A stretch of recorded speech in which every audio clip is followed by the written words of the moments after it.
suis Muriel de Curel et je suis en charge du potager fleuri de Saint-Jean-de-Bourgard, qui est situé dans l'Essonne, à 28 km au sud de Paris.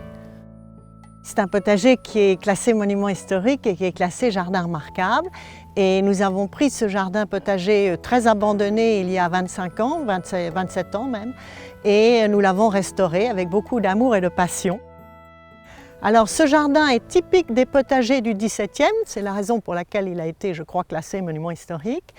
Il a gardé son tracé d'origine, c'est-à-dire que vous avez 4 grands carrés qui sont eux-mêmes redivisés en 4, car la règle au XVIIe siècle était d'avoir 16 carrés dans un jardin, car la rotation des cultures se faisait sur 4 ans, ce que nous continuons à faire.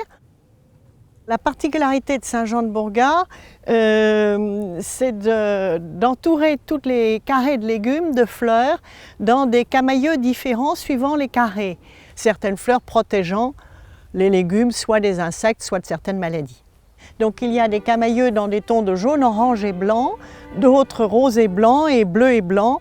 Et c'est toujours un plaisir que d'essayer de peindre avec des fleurs. Je ne suis pas très douée pour la peinture, mais j'aime beaucoup mélanger toutes les fleurs pour en faire des tableaux le plus harmonieux possible.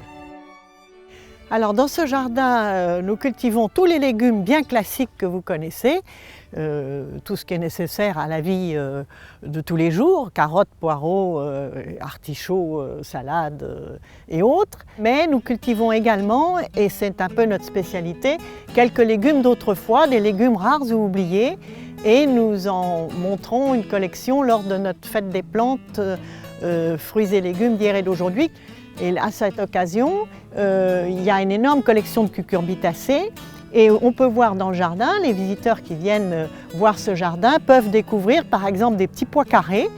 Ce sont des petits pois qui ne font rien comme tout le monde, ils ont des fleurs ravissantes rouges au lieu d'être blanches et des gousses complètement carrées. C'est très amusant de découvrir ces vieilles variétés de légumes qui sont tombées en désuétude.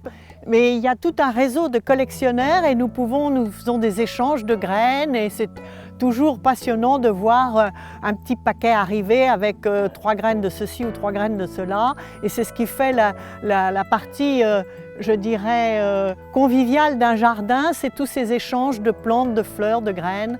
Et moi, quand je reçois une petite bouture, je suis toujours très touchée de la personne qui l'a envoyée.